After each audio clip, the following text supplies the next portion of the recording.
Hey everyone, Jathan here from OnlineMarketingForPinoys.com, and today we have a very wonderful video for you. Here, you will learn how you can start an online marketing business in just 1 to 2 hours per day, part-time. So even if you have a full-time job, even if you're very busy with managing the household or taking care of the kids, kahit na ba sobrang busy mong tao, in this video, you'll learn from someone who has done it. Today in this video, we have with us a good friend of mine and a fellow online marketer, and the unique perspective that he can share with us today is that he's been doing online marketing part-time and as a sideline source of income for the past 3 years already. And because during the day he helps out with his family business, leaving him only 1 to 2 hours per day to actually work on this business. And even with that kind of constraint, today he enjoys the benefit of passive income through online marketing. So I hope you're excited to learn from him, and wherever you are watching this video, whether you're at the office or you're at home or you're commuting, let's welcome Mr. Allan Ngo. Hi J3, thanks for having me, and glad to talk to you. Thank you for being here then.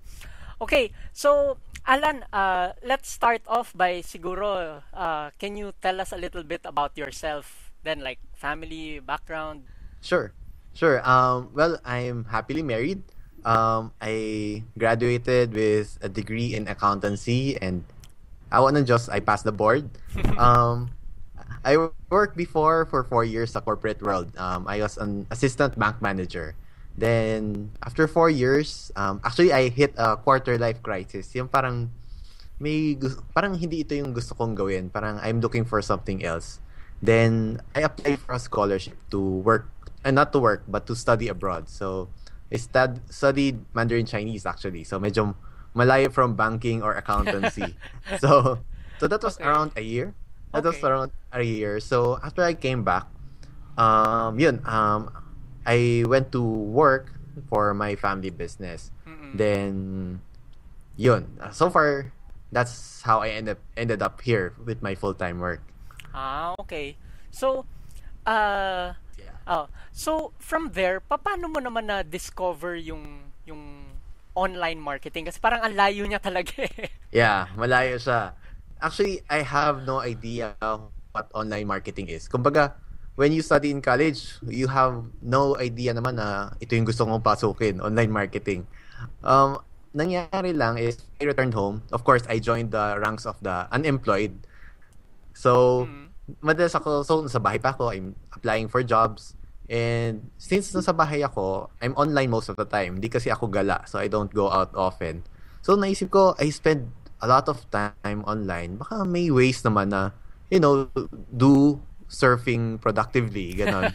So sabi ko, actually, I didn't get into online marketing agad. What I did, kasi gusto kong kumita sa online, I actually first became a freelancer by accident.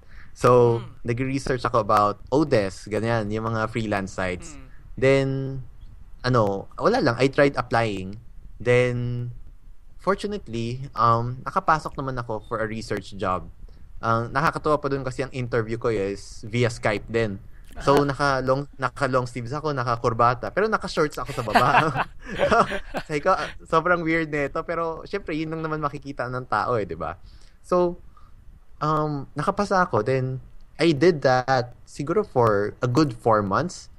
From October to around February, after I returned from abroad. So, dun sa akin, naging legit, parang pwede pala talaga kumita online. And this is something na new to me kasi wala akong kilala na ginagawa to. So, whenever I tell my friends anong ginagawa ko, parang legit pala yan. Totoo palang nangyayari yan. So, so, nagtataka sila. Then, na-amaze sila at the same time. So, after nun, natapos yung project after 4 months. After nun, so I worked sa family business. I wanted to help out. Pero nandun pa yung itch Nandun pa yung itch na kumita ka na online. Parang gusto mo pa ipagpatuloy. Yes. So, that's the time when I searched and I discovered online marketing. Sa totoo lang, when you want to earn online, working like a freelancer is the fastest way na walang cost in terms of monetary. Pero, ang experience ko lang doon is, tali ka sa oras kasi you have to log in There's a specific software magta-time in ka. So magta-time out ka rin just like in normal job. Then after nun, I'd have to report every week, every Friday. So sometimes you may lakad sa labas with friends. Hindi ako makalabas kasi Friday morning sa kanila. That's Friday night sa atin. So there's a constraint there. So Okay. so nung nag-online marketing, yun, doon ko nahanap ang online marketing. So, It's mainly because of that. Yep, go ahead. so take note what you're doing now, this is different from yung freelancing, no? Hindi, this is not, Yes. this online marketing, it's separate from freelancing na tulad ng sa Odesk. Tama ba? Right, that's totally different animals sila. Okay, okay. And mas kumbaga na nag-start ka with freelancing, but mas hinanap mo yung online marketing because That's mainly because of one word, lifestyle. Kasi lifestyle. lifestyle because kasi yung ginagawa ko with freelancing, it's really similar to doing a regular traditional job with going to corporate office except without the transpo and without the office politics. Diba? Yun yung mawawala. Pero it's basically the same. You answer to a boss, then you trade your time for money, diba? Okay. And the main attraction with online marketing is the ability to earn while not really working per se. Like you can set up your business to run 24/7 na kahit natutulog ka, pagising mo may benta ka na. So that's the big picture, di ba? Yung gusto natin. I mean, when you start, parang yun yung seductive selling point ng online marketer sa atin So syempre, since seductive siya, nagpa-seduce naman tayo. So, we tried out online marketing, no? So dyan lang tayo with women, no? Very loyal tayo with our wife. Happily married, to emphasize that. Naman. Nakikinig ba siya dyan? Hindi. Ay, parang nakangiti So, parang nakikinig. Okay. But that's the truth. Yeah. Sige. So, since na-mention mo na nga rin na this is where you can earn 24/7 na kahit tulog ka nga, may possibility of earning money. Can you tell us about yung first income mo online? The first project you started? Right. So when I came back from China, I mentioned we studied Mandarin Chinese. One of the parang not necessarily requirements, but one of the expectations ng scholarship is for us to give back what we learned. So ginawa ko, my project was to parang spread the awareness about learning Mandarin Chinese. Okay. So ginawa kong 2-in-1. So yun yung project ko. Then I use logins to do that. So kumbaga I'm interested in online marketing. Then I have this project I have to accomplish. Pinagsama ko na sila. So parang I'm on the job training while fulfilling a requirement. So wala akong talo. Like, if hindi ako kumita sa vlogging, at least tapos na yung requirement ko. Parang ganon. So, doon ako unang pumasok. Then, my first sale, going back to your question, is, I actually kasi medyo maliit lang ang niche na yon, yung learning Mandarin. So, most of the people that I get in contact with are foreigners. So, mas maraming tao actually abroad who wants to learn So, I in-interview ko yung isang tao. He has a book coming out. It's called Chinese, CHIN, then EASE, parang EC, Chinese. Chinese, okay. So that's the play on the word Chinese. So in-interview ko siya about tips niya about as a foreigner kasi Caucasian siya from Canada. Okay. So he's very interested with learning Chinese. So sinishare niya yung tips niya as a Canadian to learn Chinese. Okay. Then sa huli doon, we just plug his book, yung Chinese, kasi ebook lang naman siya So, what we had an agreement na whoever buys from my link through our interview, automated na I have a certain commission from those. Yan. So, ganun yung arrangement. And that's the first time I did it. I think that's the first time for him also. So, pareho kaming newbies na ginagawa to. Wow. So when we did that, sabi ko, let's see. Kasi yung followers ko naman, konti lang at that time. And mix of foreigners and locals. So during that time, edi nila-launch kayong interview, medyo okay naman, may mga readers naman. Then, one time, hindi ko kasi alam how it works yung affiliate marketing pa that time. May nag-email na lang sa akin na new sale, parang ganun. I forgot the wording. Okay. Then I click on it. Syempre, since Canadian siya, we transact in dollars, di ba? So, may new sale ako. Yung, parang naninibago ka eh, ha? Totoo pala to, yung mga binabasa ko. That's really how it works. Ganyan. Hindi mo naman inisip na na spam email yon or something? Actually, parang gulat lang ako nung time na yun eh. Sabi ko, sana gising ako, di ba? Actually, amount naman niya, hindi naman super laki. Like, parang siguro enough for a movie ticket dito, ganyan. Okay. Pero, it's the fact na yung kasi nung sineseduce ka ng online marketers about online marketing, it's all a dream pa eh. Parang iniisip mo, sana magawa ko rito yung ginagawa nila. So, nung nangyaring transaction na yun, kahit maliit lang, parang nag-cross ka na to someone who was able to sell online. So, parang na-realize mo na kahit papano, the fruits of your labor, parang, yan, naging totoo na.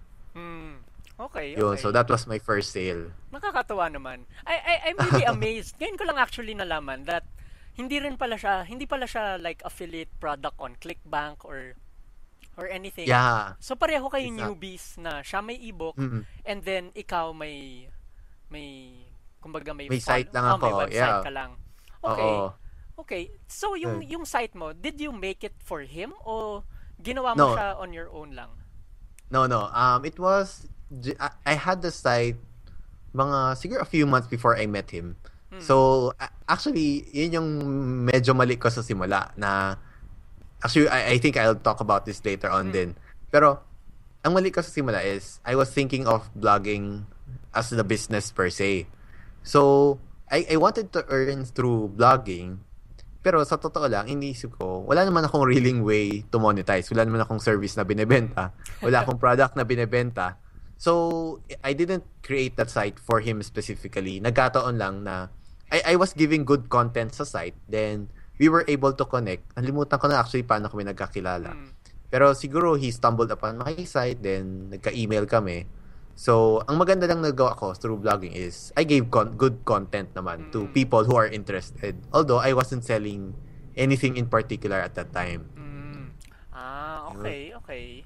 So you started the blog not without any real purpose to it na yes. to make money, ganon. Yes. Okay.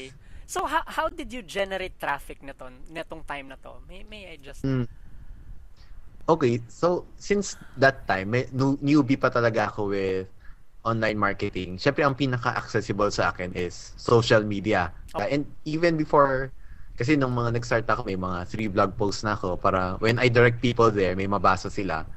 Even before then, I have a specific date. Ito hindi na ginagawa ngayon for sure. Ang ginawa ko dati, nag-text blast ako sa lahat ng nasa address book ko na I have this new blog, blah, blah, blah, blah, blah, blah.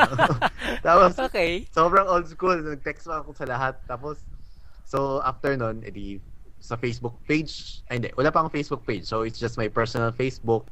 Then, I think I tag yung mga people na may chance na maging interested. So, yan lang. Feeling ko big deal siya. Ganyan na. Tapos, so, ang mali ko doon is, so yung mga taong, kasi ang nabasa ko, I have to get subscribers, ganyan. So, wala akong pinipili na subscribers. I just invite people, just fill in the opt-in form, then be a subscriber. Hindi ko iniisip anong interest ng tao. I was just going for the number of people na pumasok para I consider myself a success yung sa launch, ganun. Pero kumbaga yung mga iba, yung friends ko, syempre, sige, saan nga ako magsasubscribe, saan nga. Pero hindi naman talaga sila interested with Mandarin Chinese, ganun. Oo nga eh. So, di ba? Okay. So, sino ba sa circle ko interested? Siguro less than 1% lang, di ba? Yung interested mag-aral. So, pero that's how I first got traffic. Then, yung next wave talaga where I really got interested people to join is when I did an ebook with parang friend ko na from China talaga who's teaching here in Pinas. So he's teaching Mandarin Chinese here. Tapos matino yung English niya. Mm. So mix kami of English and Mandarin pag nag-uusap. Kasi mahirap pag purely Mandarin lang. Ang hirap i-explain ng concept of ebook. So Okay. so that's what we did. We co-authored a book. Then simple lang through email, like I would be the one to write. Then I have him check it for correctness kasi Mandarin Chinese eh. Then Okay. yung short book lang talaga siya, puro may dahil pang pictures, and the pictures were illustrated by my wife. So teamwork talaga yun. Wow, that's nice. So that's like, then I had the cover done. Pina-outsource ko yun. Then pagbalik, mukhang libro na. Mukhang libro na. Then yun yung nung shinare ko yun the second time around through, hindi ko na tinext, through Facebook na lang. Medyo I was surprised na ang daming nag-subscribe on their own. It's because yun nga, may freebie. Then siguro parang it's writing a book is something na hindi ginagawa ng lahat. Diba? So even if it's a free ebook, parang may ebook si Alan, ganyan. So parang their way of supporting is through downloading it, ganon. And na-share din siya. So kaya yung mix ko of subscribers din is medyo international and local kasi I posted it also in mga Facebook groups about Mandarin Chinese. So halo-halo yun, foreigners and locals. So that's yung next wave of traffic to okay. To my site. Okay. So pansin talaga yung difference, like nung unang wave, ang ginawa mo lang, you were just asking them to subscribe. Pero nung meron ka ng ebook, talagang mas maraming nag-subscribe.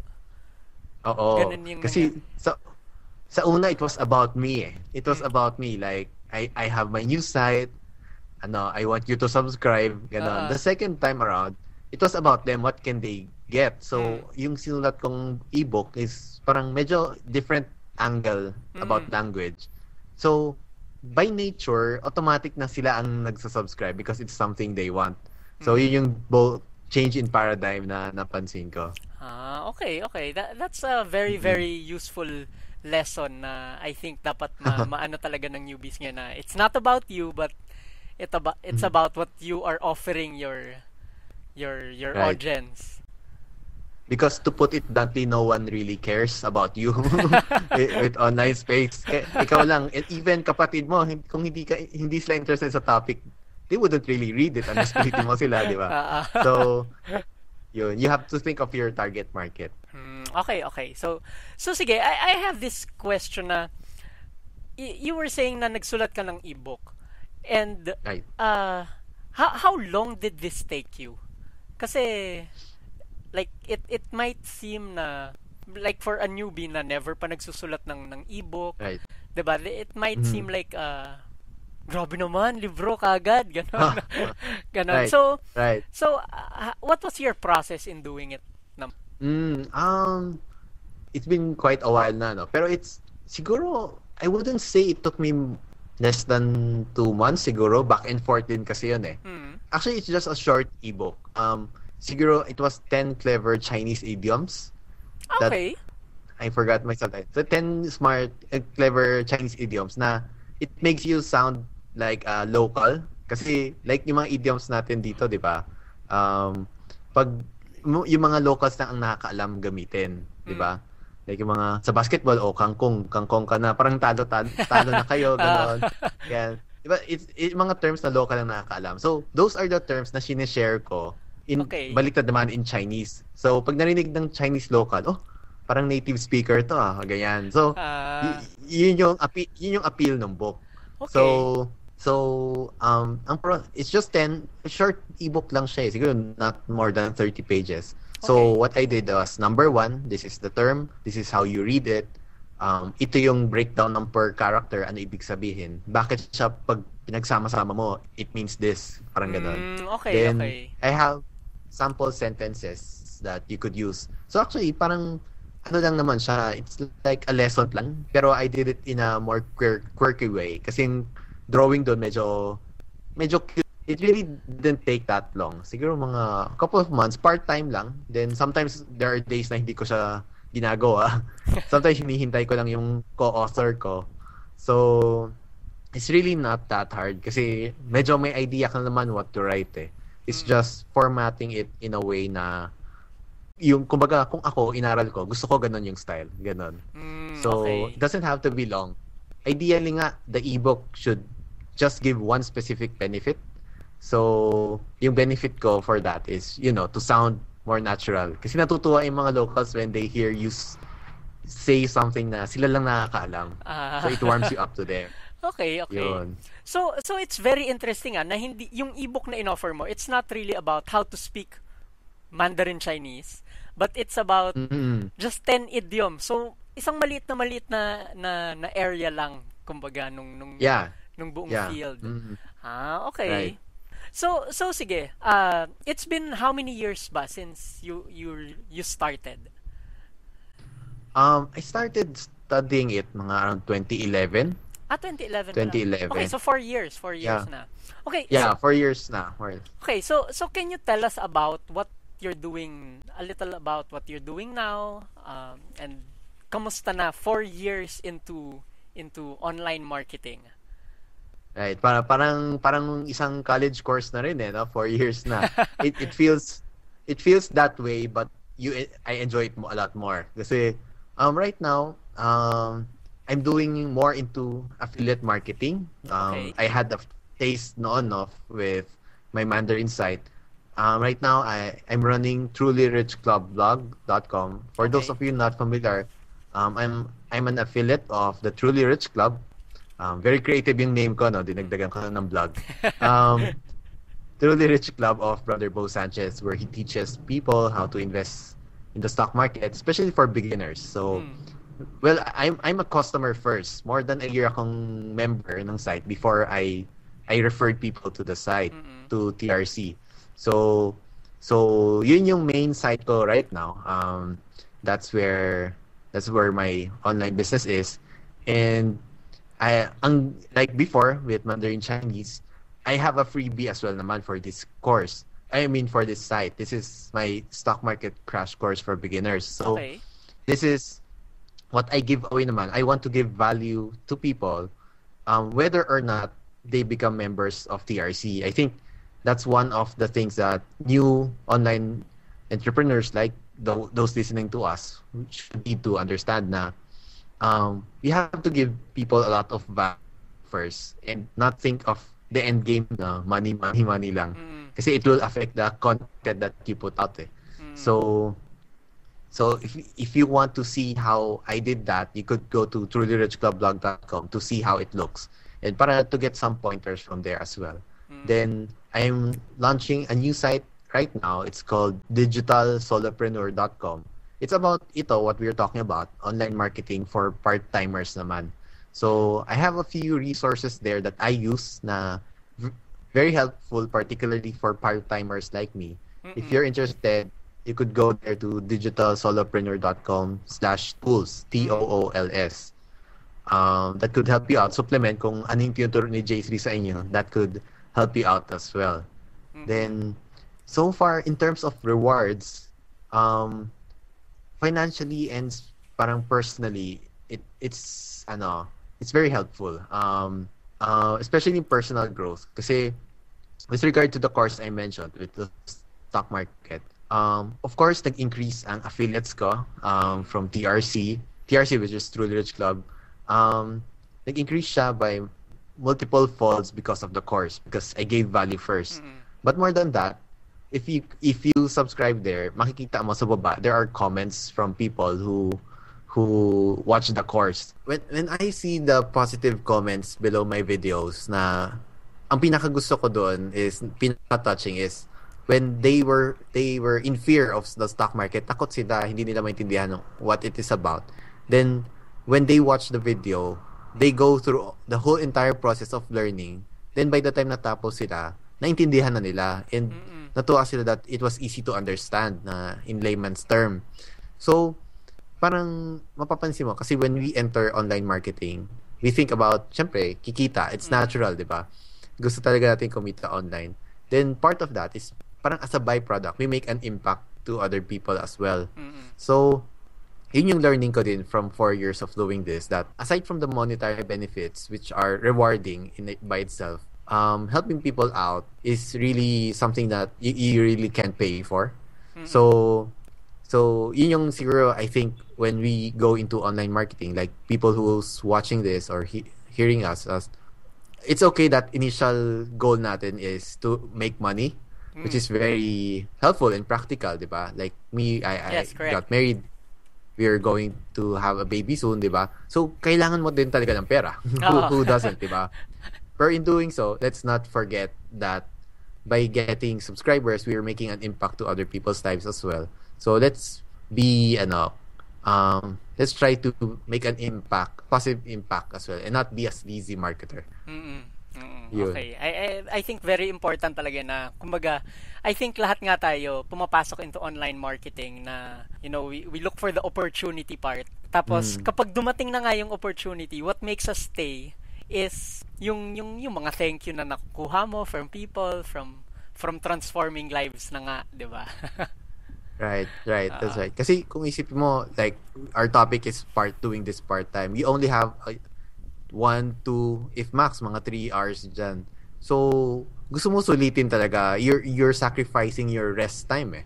Diba? And when you hear people give positive response sa pinaghirapan mo, it's very fulfilling. It's really what drives the engine. Kasi the money, it drives you, pero to a certain point, parang numb ka na rin eh from that. So, ito yung extra fuel talaga na parang it's something real na yung ginagawa ko. May natutulungan talaga. So, yun. Okay. So, sige, thank you for sharing that talaga. Now, I think we should move on into specific tips na on how do we start this part-time, okay? So, given that, let's say, I'm a person na, yun nga, I have a full-time job, 8 to 5, tapos 2-hour commute sa EDSA, traffic, ganyan. So, pagod na sa bahay. How do I start in online marketing? Ano yung tips na mabibigay mo? Right. Firstly, I guess it's 2 prongs, no? How do you find the time to work? Then, what you should work on, di ba? Okay. So, I'm a big fan of the 80-20 principle na sa lahat ng pwede mong gawin online ngayon, like do a Facebook page, start an autoresponder, create a blog, sabihin natin sa 10 na yon, there's really just 2 of those things na will make the biggest impact sa online marketing business mo. Okay. So, one of the things that you should do, of course, if you're gonna spend yung precious time mo, doon ka na doon sa highest impact. So, if you're going to do online marketing, I would suggest, one is to get good education para malaman mo ano yung dapat gawin. Okay. Personally, I would suggest if you're gonna start an online marketing business is to at least have a 1-page website, then have your email service set up. Okay. So those are the first 2 things. Personally, kung we're going to be very specific, yun yung gusto kong, kung ako magsisimula, that's what I'm gonna do. Para, like what I did, I have a freebie, like yung course ko or yung ebook.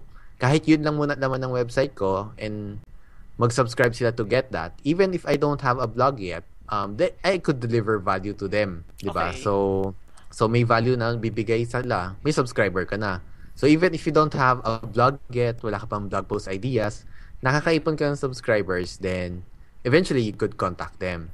So okay. I'll stop you a bit lang so we can clarify on the 1-page website concept. Right. When you say 1-page website, ano yung nandito sa website na to? Ano yung naka-display? Yeah, good question. Basically, that 1-page website that's the page where you're offering the course, the freebie. That's basically what they're going there to do. Okay. It's either to get the course or ebook, or just leave the site. Kumbaga, not all, nabanggit ko kanina, di ba, when I started out, I was just promoting this to everyone, then quote-unquote forcing them to subscribe. So, what this page does is, it qualifies people who are interested sa offer mo. So, if you're into health and wellness, di ba, you want to give like 10 tips to get shredded abs, ganyan. So, whoever signs up, alam mo sila interested to get healthier, specifically to get abs, diba? So eventually, maybe you have a product or you're an affiliate of someone who has that workout or that diet, qualified na yung subscribers na yon. So yung mga hindi interested with abs, maybe gusto nila bigger arms, hindi sila magsasubscribe sa'yo. So nasasala yung magiging subscribers mo. Mm-mm. So, from there, you could communicate through email with them, even if you don't have a blog yet. So, if I were to start, kumari, as a part-timer, that's where I'm gonna start instead of what I did, which is do a blog and ang dami ko ng blog posts. Although I do have email that time to sign up, wala pa akong freebie. So, marami na din dumaan sa site ko na hindi ko naging subscribers, di ba? So, as a part-timer, I would focus on that. That's what I would suggest you do. In terms of finding the time, nabanggit mo nga, busy, traffic, kasi ang willpower ng tao, nauubos yan throughout the day eh. So, by the time uwi ka na, latang-lata ka na, gusto mo na lang matulog. Mm-mm. So, what I would suggest is to flip the switch na sa umaga mo na lang gawin. Like, wake up maybe an hour earlier, habang fresh pa energy mo, sabihin natin medyo antok ka, hilamos ka, medyo maligo ka, do your most productive work there. Okay. Kasi once you do that, the rest of the day, kumbaga tapos na yung biggest task mo eh. So I'm assuming syempre yung online marketing yung pet project mo yan eh. So throughout the day, medyo wala ka naman siya isipin. Kasi with me personally, na-experience ko na throughout the day, kung hindi ko ginawa sa umaga, I keep thinking about it buong araw. Then, but by the time na gagawin ko, medyo pagod na ako. Half na lang siguro yung gusto ko gawin ang magagawa ko. Instead of doing it early na, tapos na siya. Yan. So, I got that tip from a book na you might want to check out. It's The Miracle Morning by Hal Elrod. May mga techniques siya dun about productivity where you get parang more things done in the morning before even other people wake up. Okay. So, very in terms of interesting time, yun. yun yung masasuggest ko. Ang galing na concept na. Oh, ano pala? By the way, to everyone watching this video, lahat ng resources na mention ni Allan, it's gonna be posted just below this video. So, don't worry about it. Nasa ilalim yan ng video, nasa description yan. Okay? Now, ito Allan, very nakakatawa yung concept na yung flipping the time nga. Kasi I would imagine, dahil I never had to do this part-time nga, I would imagine na after your 8 to 5 job, pag uwi mo, kumbaga, willpower lang na, just do it, ganong klaseng attitude na lang yung kailangan. Right. But apparently, pwede pala na, sa umaga mo na lang gawin before your day starts. Ang galing. Right. That's very Kasi interesting. that's the time of day na you have total control eh. Pwede ang makatabi ng nakakaano ilang tao sa ride home. Di ba parang those things accumulate and sap your energy eh. So, hindi ka na fresh sa huli. Morning yun yung pressure time na tulog na, you have control. And that's the most productive time of the day. Okay. Very, very, that's very helpful talaga. Okay, sige. What else? What else can you share? I think you have to have a system. Like when I mentioned about doing an ebook or doing a course, simple lang siya. Pero I had to read resources as well, how to do it the fastest. So, you have to get mentors, maybe may bloggers kang susundan or may course kang i-enroll na matutulungan ka dito. Kasi, one of the best advice I've heard is from Chinky Tan. He's a TV personality and a motivational speaker. Nabanggit niya, learning from mistakes, one of the best ways to learn. But what's even better is learning from the mistakes of others so you don't do it yourself. Diba? So, I'm sure ang dami nang nakagawa ng ebook before me. Ang dami nang nakagawa ng course before me. So, hanapin mo na yung mga tips ng mga taong yun and apply it to your own. So, that's gonna save you time. Kumbaga, sa konting time, sa umaga na ginagawa, 1 hour sa umaga na ginagawa mo to, at least that's yung mga best practices na yung ginagawa mo. That's gonna save you even more time and make you more productive. Okay. Yun nga, nakakatuwa naman yung saying na learn from the mistakes of others. Tama nga naman. Yeah. So you keep on recommending a system na to learn from. May something in mind ka ba na they should take a look at or worth exploring? Kasi I know ang daming online courses, ang daming nagpa-promise na you make money this fast. I don't know if it's even legit or so may mga questionable eh. So with your 4 years of experience na in online marketing, ano yung marirecommend mo na system that they study, the system that they follow? Well, personally, kasi I've enrolled in a lot, no? And currently, I'm enrolled in numerous others as well. Pero for beginners, no, one of the best that I've seen, kasi I got it for myself, then actually dinownload ko yung lahat ng videos para mapanood ko sa TV. So sinasaksak ko sa flash drive sa TV, no, is AffiloBlueprint. The thing about it is, blueprint nga siya. A lot of the things there, sobrang beginner level ang pagturo. Even how to set up a blog, how to get traffic. Yung weakness ko nga, as I mentioned with you personally before, is SEO, di ba? Yung para lumabas sa search engine, that's number one. That's one of my weak points.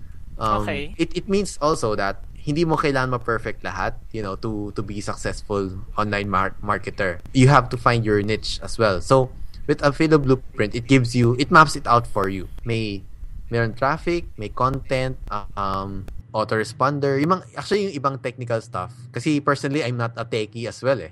Hindi, mukha lang akong nerdy. Tanggal pa lang yung classes para mabawasan. Pero ang dami nagtatanong sa akin about tech advice, sa totoo lang. Pero sabi ko, hindi ako. Yung pagka-nerdy ko sa accounting, hindi sa computer.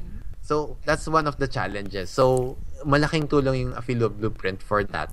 Especially if you're a beginner. Kasi medyo i-breakdown niya yung mga terms na, for example, you and I, more than 4 years na tayo. Medyo normal na sa atin. Pero for a beginner, mas maintindihan nila like mga sidebar, plugins, hosting, ano ba yung mga yon? Okay.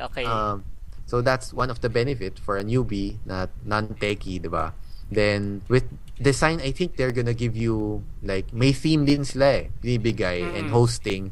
So, one less thing to worry. Kasi personally, we have to pay for hosting separately. Ngayon, kasama siya sa package, which is a good start. Considering yung price ng AffiloBlueprint, sobrang malaking titipirin mo. Kasi, actually, yung price ng AffiloBlueprint, parang yan na rin yung price of 1 year na hosting kung magbablog ka So, it's like getting it free na rin. For me, if I were to start, instead of jumping from one course to another, maganda ito kasi systemize yung style niya of teaching. At the very least, kung hindi ako maging perfect sa isang aspect, like SEO, ganon, I could become better in another aspect. Maybe paid traffic, Facebook traffic generation, ganyan. So, it gives you the chance to, pick your strengths. Pero at least, lahat dun, kung gusto mo matutunan in the future, you have access to that.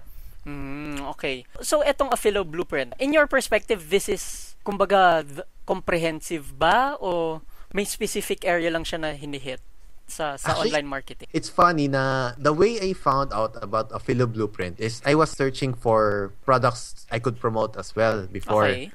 And I want to expand my learning. So when I got a copy of AffiloBlueprint, nakita ko very expansive talaga. Like I forgot really how many parang modules yon. Then per module mga 5 to 6 videos. Parang it's like an online marketing university na Sa totoo lang yung dating niya.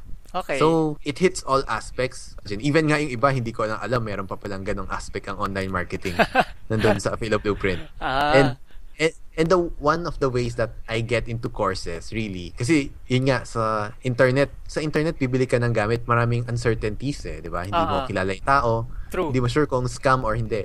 So, one of the things na ginagamit ko talaga para mabawasan yung risk ko is the 30-day money-back guarantee. Di ba? So, when I get that, parang iniisip ko, meron namang refund if hindi ko gusto. And I refunded some products na before, a couple, na hindi pala bagay sa akin. Pero I wouldn't have known that kung hindi ko sinubukan. Malay mo, jackpot pala yun kung sinalihan mo tapos hindi ka sumali. Diba? So yun yung I think it's very comprehensive. Okay. And natuwa ako sa sinabi mo na even with 4 years of doing online marketing, may natutunan ka pa rin inside AffiloBlueprint. Yeah, until now, from time to time, I will watch one of their videos. Yun nga palang inbound traffic generation, mga ganon. Okay, that's nice. Okay, so sige, since we're mentioning tools na ngayon and programs, aside from AffiloBlueprint, what are the other tools na ikaw mismo ginagamit mo siya in your business? Okay, in my business. Na considering syempre na you're doing this part-time, so yung mga things na talagang pinapabilis yung productivity mo, kumbaga. it's good that you ask that kasi mag-isa nga lang tayo. Most of the time, solopreneurs tayo, mga part-timers. The tools are really there to parang expand your reach and work for you 24/7. Personally, favorite is Aweber, which is my email autoresponder. Okay. Kumbaga, that's where people sign up. Tapos, ang ginagawa niya is really database siya ng lahat ng mag-subscribe sa akin.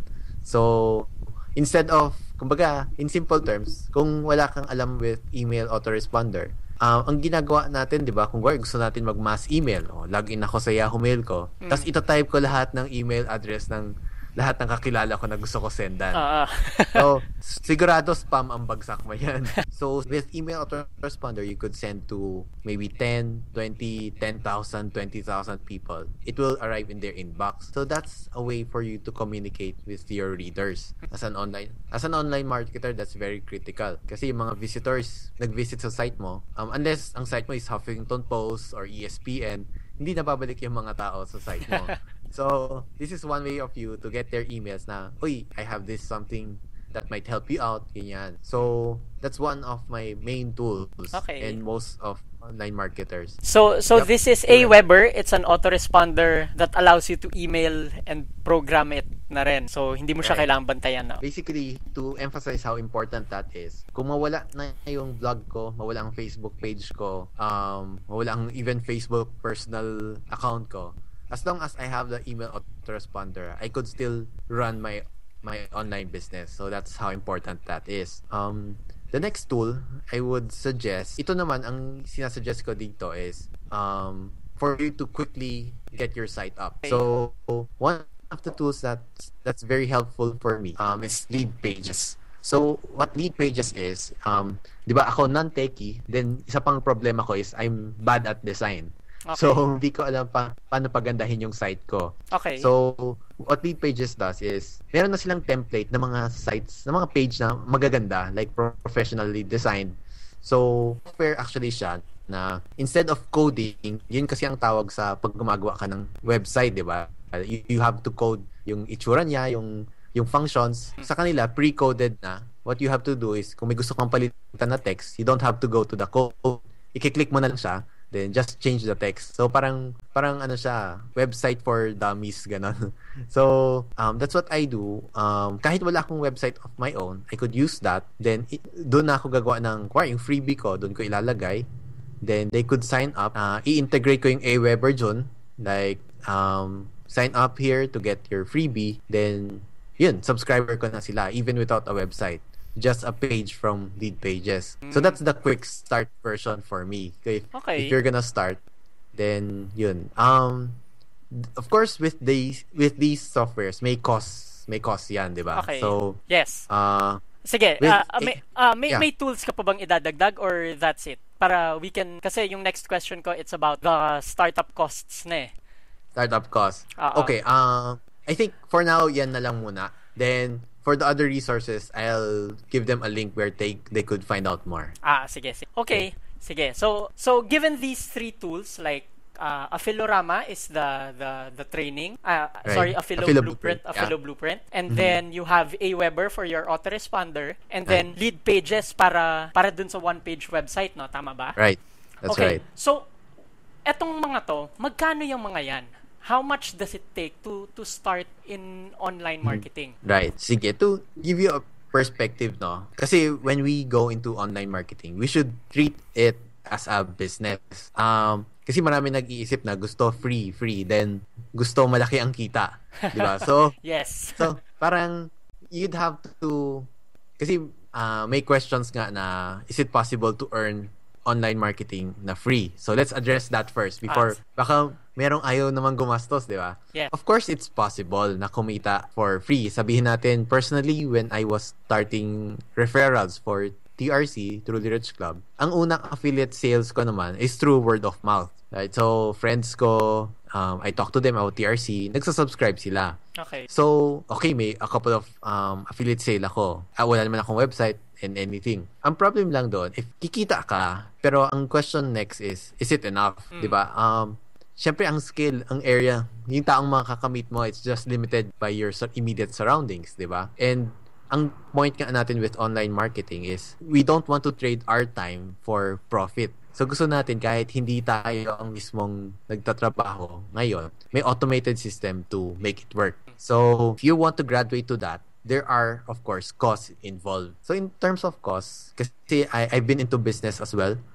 For me and my friends, ang pinakamalaking kalaban mo talaga with business is overhead. Malaking overhead meaning ito yung monthly na ginagastos mo buwan-buwan bago ka pa kumita. So kahit hindi ka pa kumikita, babayaran mo to like electricity, salary ng employee ganon. Minimum yan at least monthly mo from electricity, water, employees, no 50,000 above ganyan. Tapos syempre may limit yan. This is for your business, yung traditional business. Traditional business to, hindi ito. Okay. Yeah. And that's 50,000, that's very minimal pa yon, bare bones. So, you have to meet that. Anything above that, doon pa lang mabibilang yung profit. So, kumbaga, ang appeal of online marketing is not really that it's free. It's that it's easy and low cost. I'd say na yung AffiloBlueprint, if I'm not mistaken, is wala pa na yata siyang $200 diba? It's $197. Yes, I believe. $197. So that's around mga wala pang 10,000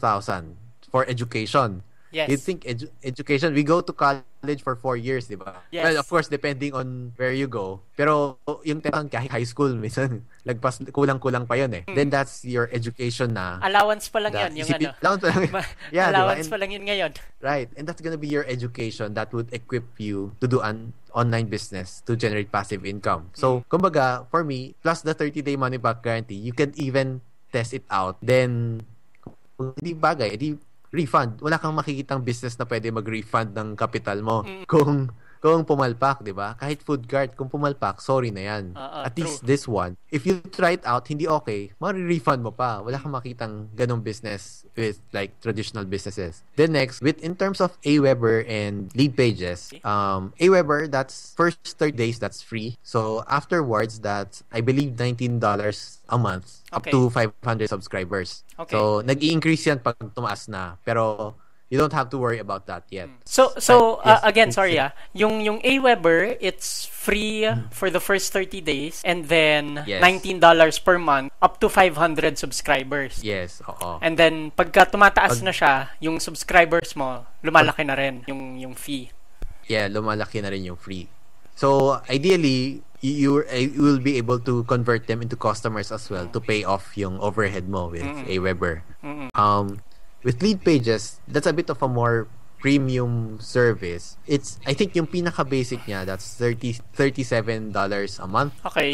Mas mura siya if you get annual and if you have upgraded your plans. So currently, I'm doing pro annual. So nakakamura din ako doon when I divide it across the year, ganyan. Okay. Pero bottom line, kasi dollars, ganyan. When you think about it, nabanggit ko kanina, it's around 50,000. Sabihin natin, traditional business. With that, magiging overhead mo, that's, I think, $19 plus $37. Wala pa yatang 3,000 a month yun eh. So, if you're gonna consider that as your overhead. Yeah, less than $50 per month. Yeah. Okay. Diba? So, wala pang 3,000. So, yun na yung overhead mo. Then, you could add on eventually your blog, diba? To get kumbaga to share more content, to build your brand, ganyan. Pero yung core of the business, using those, pwede na eh. Actually, even just your Aweber, yun pa lang may sign up form naman sila eh. If you don't want to get professional looking webpage, kahit yung opt-in form lang na default sa Aweber, you could direct people there. Okay, so Aweber talagang pinaka-importante, and of course the training so that you know, alam mo kung anong ginagawa mo.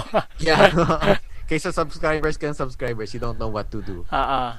Of course, the core there is really education. Like, personally, I believe I speak for J3 as well. If our sites go down right now, mawala lahat, it will take us way much shorter a time to establish everything back. Kasi we've been trained and we've studied a lot for the past 4 years. So, alam na namin ano kailangan namin gawin para mabalik agad yung business namin. So, it's really education. That's true nga na. O nga no, I just realized that now na kunwari nga ma-wipe yung websites natin, let's say mabura siya or right. Na of course knock on wood hindi siya mangyari. Pero Oh, kumakatok nga. Okay. Ayun yun nga because we have invested in ourselves na if something happens, we can rebuild at a much faster pace. Right. Ayun, oo nga. Okay, sige. So, thank you for those tips. Again, to everyone listening, lahat ng mga tools na minimension in this training video, it's under this video na may descriptions din kung ano siya in case you missed it. Okay? Now, sige. I think we've covered most of the questions already. May mga gusto ko pa bang idagdag, Alan? Final words, kumbaga. I guess for me, kasi when we enter into online marketing, hindi natin maiwasan na we think of it as money-making and greed. No? What I just like to get part is, when we give out stuff, we always want to over-deliver in value. I think that guideline would help you all throughout your career. Just thinking about over-delivering to people would build your brand even if you don't intend of doing it. Then, secondly, and I think this is more importantly, getting something done is better than doing something perfect. Kasi with a lot of content, even with AffiloBlueprint, ang dami mong matutunan doon. Just do something even if it's not perfect. That would help propel you to where you are. Kasi I'm sure even my site right now, ang daming imperfections. And it doesn't really matter as long as you give value, which is point one, over delivering. That would help you a lot in terms of achieving your goals. Kasi from June 1 to June 30, ano ba nagawa mo? I just thought about things a lot, di ba? Gusto ko may output kang mapakita, di ba? I have 50 new subscribers. I have 10 more sales this month, di ba? You do that by acting, not really thinking too much. Yun lang naman. Okay. So sige, Alan, thank you for sharing your strategies and expertise about online marketing. And I'm sure sobrang natulungan dito yung mga taong limited time nga, especially with the tips you gave na, like for example, the flipping the time na instead of working, pinipilit mo pang magtrabaho kung kailan pagod ka na, just do it in the morning. Right. So yun, I found that very, very interesting talaga. And would you be willing na ma-contact ka ng mga tao if they have questions for you? Sure. Or how can they reach you? How can they learn from you pa? Sure. You could reach me at alan@digitalsolopreneur.com. Okay. So they just email you? Okay. Yeah, they could just email me there. And if you want more tools, I shared a couple of them, Aweber and Lead Pages. There are a few more tools that I use for productivity, for outsourcing, for creating a blog. You could get them at digitalsolopreneur.com/tools. digitalsolopreneur.com/tools. Yeah. Okay, for more tips on outsourcing, blogging, and other part-time things. Yep. Okay. So, sige, thank you again, Alan, for doing that. I think one of the main lessons here is, yun nga, as Alan's final words is, number one, over-deliver. Number two, done is better than perfect. And for the training, the most recommended is AffiloBlueprint. Right. Okay. So that's all for today. Thank you again, everyone, for watching. And we wish you all more money, more time, and more freedom.